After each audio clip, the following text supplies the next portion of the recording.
آتوسا لطیفی، متولد 81، همون که تو رشت فرسام زده و عکسای جوونشو ملت پیدا کردن. بله هموطن، خواهی 2000 کن years جهانی later. شدیم.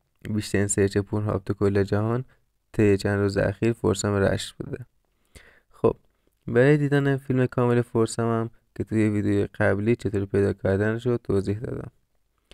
قبل از اینکه بریم سراغ ادامه ویدیو، حتما ویدیو رو لایک کن، ما رو سابسکرایب کن و زنگوله رو هم بزن.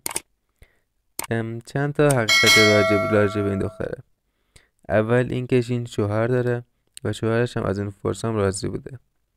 دوم اینکه همزمان با شوهرش دوست پسر هم داشته. و سوم اینکه یک نفر دکتر مملکت و قهرمان ملی قایقرانی تو فرسام کردنش. چهارم اینکه این دختر الان همراه عوامل دیگه فیلم در گیلان دستگیر شده و خارج از کشور است و عکسای مربوط به خارج از کشورش برای قبل از دستگیریش بوده. پنجم هم این که خودش کلی فیلم لخته توی این استاش استوری کرده بوده قبلا و مثل اینکه فیلم های الانش هم توی اونلی فنزش با $10 به مردم میداده. خب تا ویدیوی بعدی، بدرود.